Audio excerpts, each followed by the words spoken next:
Hello बच्चों, एक और नया क्वेश्चन प्रोबेबिलिटी चैप्टर से लेके आए हैं। सितंबर 2021 में आया हुआ। ठीक है, ये मैंने ऐसे क्वेश्चन कराए हैं, लेकिन यहाँ ये जो होते हैं ना, ये अलग अलग टाइप के क्वेश्चन पूछे जाते हैं। तो बच्चा यहाँ कभी कभी ग्रेटर देन लेस देन में गलतियां करता है, इसलिए मैं एक दो टाइप के क्वेश्चन और लूंगा इसके। ठीक है, जिससे कि इसमें आप कभी गलती ना करो एनालाइज करने में कि क्या क्या पूछा और क्या लिखना है। ठीक है, तो इसीलिए वरना क्वेश्चन तो ऐसे मैंने और एक दो डाले पहले। ठीक है, चलिए तो आप खुद से करके देखो, कुछ गलती होती है तो आपको समझेगा। ठीक है, चलिए सबसे पहले बोला गया ये प्रोबेबिलिटी डिस्ट्रीब्यूशन टेबल है। ठीक है, इसमें आपको पूरा दिया गया है कि पी ऑफ एक्स वगैरह किस तरीके से। ठीक है, उसके बाद ये दिया गया है। ठीक है, इसका मतलब है पीएमएफ वाला फंक्शन है। ठीक है, तो इन सबकी जो प्रोबेबिलिटी की एडिशन होगी that is actually equal to 1। ठीक है, फिर इसके बाद हमें वैल्यू ऑफ के पूछा गया। ठीक है, बहुत आसान है। ठीक है, तो यहाँ देखो समीशन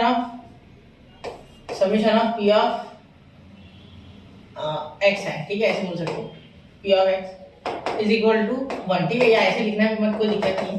पी ऑफ 1, ठीक है, plus P of 2 plus P of 3 plus P of 4 plus P of 5 plus P of 6 is equal to 1। ठीक है, बोला गया है। ठीक है, देखो k 2k 3k 4k 5k 6k। ठीक है, k यानी 1k 2k 3k 4k 5k और 6k इज इक्वल टू 1। ठीक है बच्चा, चलिए तो 3 और 3 6, 6 और 4 10, 10 और 5 15, 15 और 6 21 हो गए। तो 21 k is equal to 1। Therefore k is equal to 1/21। ठीक है, ये हो गया आपका आंसर k का।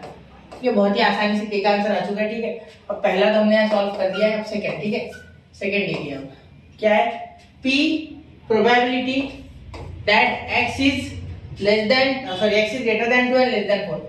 X is greater than 2 and less than 4. ठीक है, that is what beta, that is p of 3 actually। ठीक है, क्यों बोला मैंने p of x is equal to 3 के लिए ही है, ऐसा क्यों बोला मैंने? देखो 2 से बड़ा और 4 से छोटा एक ही है 3 जो यहाँ अवेलेबल है। ठीक है, तो वो क्या है बेटा 3k। क्या है 3k? तो 3k यानी 3 into 1/21 यानी ये 7 पे कट गया तो 1/7। ठीक है, p of x greater than 2 and less than 4 के लिए आपका आंसर आ गया 1/7। ठीक है बच्चा, चलिए नोट कर लीजिए इसे एक बार, समझ गए होंगे इसे, आशा है मुझे। ठीक है, चलिए अब क्वेश्चन नंबर 3 इस पे का थर्ड यहाँ कर देना। देखो क्या है, p of x greater than or equal to 3। p of x greater than or equal to 3, 4 नहीं। ठीक, देखिए ग्रेटर देन यानी 4 5 6 भी करना होगा और साथ में 3 भी करना होगा। ठीक है, तो देखिए p of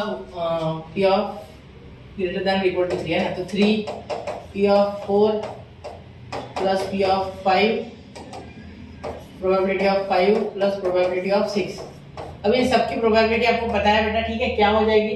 देखो सबसे पहले 3 into 1/21। ठीक है, फिर 4 into 1/21। ठीक है, प्लस 5 into 1/21 प्लस 6 into 1/21। ठीक है, और एक होमवर्क आपको दे रहा हूँ कि आंसर मुझे कमेंट करना। ठीक है, आंसर कमेंट करना। ठीक है, चलिए तो इतना करना बेटा।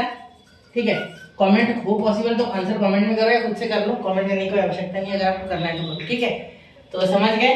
चलिए इसे अच्छे से देखना क्वेश्चन को, ये थोड़ा अच्छा है। ठीक है, और यहाँ सोचने वाली बात है कि 3 बच्चा कंफ्यूज होता है बच्चा होता है, प्रेशर में कंफ्यूज होता है आदमी, कोई दिक्कत नहीं है। ठीक है, तो इसी प्रेशर को हटाने के लिए मैं आ चुका हूँ, मतलब मैं आपको क्वेश्चन बना के देता हूँ जिससे कि आपको क्वेश्चन समझे। ठीक है, पढ़ाया तो मैंने भी ये सारी चीजें डिटेल में डेप्थ में जब मैंने लेक्चर लिए थे। ठीक है, लेकिन कैसा था कि तब मुझे क्वेश्चंस कम मिलते थे एक्सरसाइज में, मैं चाहता था कि और बनाऊं, इसीलिए मैं बहुत सारे क्वेश्चन बना रहा हूँ। ठीक है, तो मिलते हैं अगले लेक्चर में, पढ़ते रहे, आगे बढ़ते रहे। जय हिंद, जय भारत।